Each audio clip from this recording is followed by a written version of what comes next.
Hello dear student, welcome back to the channel Kash medical academy. मेरा नाम शिवानी सिंह है। आज मैं आपको रिप्रोडक्टिव हेल्थ चैप्टर के मोस्ट इम्पॉर्टेंट एमसीक्यूज कराने वाली हूँ, जो आपको बीएससी नर्सिंग और सीएनईटी के एंट्रेंस में हेल्प करेंगे।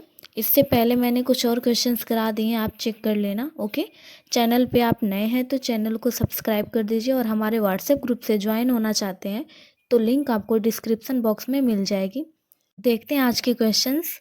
The correct surgical procedure as a contraceptive method is. इस क्वेश्चन में हमसे पूछा गया है कि एक सही सर्जरी प्रक्रिया कौन सी है जो गर्भ निरोधक उपाय के लिए यूज की जाती है। इसका करेक्ट ऑप्शन होगा ऑप्शन सी, वैसेक्टोमी। वैसेक्टोमी एक गर्भ निरोधक सर्जरी है जिसमें मेल के वास डिफरेंस को काट दिया जाता है, जिससे स्पर्म्स बॉडी तक नहीं पहुंच पाते हैं। इससे गर्भ नहीं ठहरता, यानी कंसीव नहीं होता है। Next question, RCH stands for. RCH का क्या मतलब होता है, हमें बताना है। RCH का मतलब होता है reproductive and child health care. इस प्रोग्राम का उद्देश्य है गर्भावस्था, जन्म, बचपन और बच्चे की देखभाल से जुड़े स्वास्थ्य कार्यक्रमों को बढ़ावा देना। तो इसका राइट ऑप्शन होगा option D, reproductive and child health care. Amniocentesis is a technique used to. Question है कि एमिनोसेंटेसिस एक टेक्निक है जो किस काम के लिए यूज होती है। तो इसका राइट आंसर होगा ऑप्शन सी, एमिनोसेंटेसिस टेक्निक का यूज जेनेटिक डिसऑर्डर्स और क्रोमोसोमल अबनॉर्मलिटीज का पता लगाने के लिए होता है। Which of the following can not be detected in a developing foetus by amniocentesis. इस क्वेश्चन में हमसे पूछा गया है कि एमिनोसेंटेसिस के थ्रू डेवलप फेटस में क्या नहीं पता लगाया जा सकता है। इस प्रोसेस में सिर्फ जॉन्डिस का पता नहीं लगाया जा सकता। जॉन्डिस मीन्स पीलिया, डाउन सिंड्रोम और अदर जेनेटिक डिसऑर्डर्स की जांच करने में एमिनोसेंटेसिस हेल्पफुल होता है। In which of the following weeks of the pregnancy CVS is done.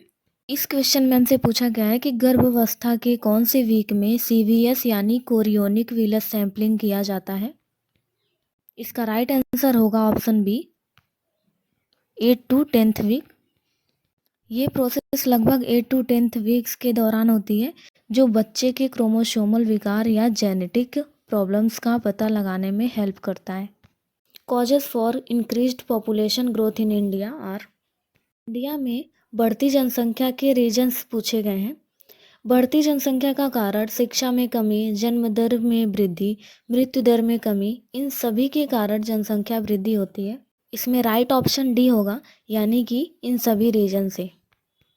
Next question, which of the following pairs contributes to an increase in population. Question है कि इनमें से कौन सी जोड़ी जनसंख्या के वृद्धि में योगदान देते हैं। हमारा राइट आंसर होगा option A, natality and immigration, यानी जन्म दर और प्रवास। ये दो कारण मिलकर जनसंख्या में वृद्धि ला सकते हैं। Which of the following is correct regarding the consequences of lower population. इस क्वेश्चन में हमसे पूछा गया है कि कम जनसंख्या के परिणाम क्या होते हैं। इसका राइट ऑप्शन होगा option D, all of these, यानी ये सभी छोटे जनसंख्या के परिणाम होते हैं। कम जनसंख्या से देश की गरीबी बढ़ सकती है और भोजन की कमी हो सकती है और निरुद्योगिता भी हो सकती है। The best way to decrease population of a country is. हमसे पूछा गया है कि देश की जनसंख्या को कम करने का सबसे बेहतर तरीका क्या है। इसका राइट ऑप्शन होगा डी, यानी परिवार नियोजन की व्यवस्था को अमल में लाना, यानी implement. Which of the following correctly describes the measure that can be used to control over population. जनसंख्या नियंत्रण के लिए किस तरह के उपाय अपनाए जा सकते हैं, हमसे पूछा गया है। हमारा राइट आंसर होगा option D, all of these, यानी लोगों को छोटे फैमिली के बेनिफिट्स के बारे में शिक्षा देनी चाहिए, विवाह की उम्र बढ़ाना, परिवार नियोजन कार्यक्रम को प्रोत्साहन देना। ये सभी उपाय जनसंख्या नियंत्रण में हेल्पफुल होते हैं। Which of the following is not characteristic of an ideal contraceptive. इस क्वेश्चन में कुछ स्पेसिफिक कैरेक्टरिस्टिक्स के बारे में पूछा गया है जो एक आदर्श गर्भ निरोधक में नहीं होते हैं। इसका राइट आंसर होगा ऑप्शन बी, इरेवर्सिबल। ये आदर्श गर्भ निरोधक की गुणवत्ता में नहीं आते हैं। इरिवर्सिबल का मतलब है कि एक गर्भ निरोधक एक बार यूज किया जाता है तो उसका असर वापस नहीं किया जा सकता। Next question, which of the following is correct regarding HIV, hepatitis B, gonorrhoea, trichomoniasis. HIV एक रेट्रोवायरस है जो एड्स डिसीज का कारण बनता है। हेपेटाइटिस बी एक वायरल डिसीज है। गोनोरिया एक जीवाणु रोग है और ट्राइकोमोनियसिस एक प्रोटोजोआ रोग है। इसलिए हमारा करेक्ट ऑप्शन होगा option C. Next question, which one of the following groups includes sexually transmitted diseases caused by bacteria only. हमसे पूछा गया है कि कौन से ग्रुप में से केवल बैक्टीरिया द्वारा पैदा किए गए STDs यानी यौन संचारित रोग शामिल हैं। हमारा करेक्ट ऑप्शन होगा ऑप्शन ए यानी सिफिल्स, गोनेरिया, चैनक्राइड।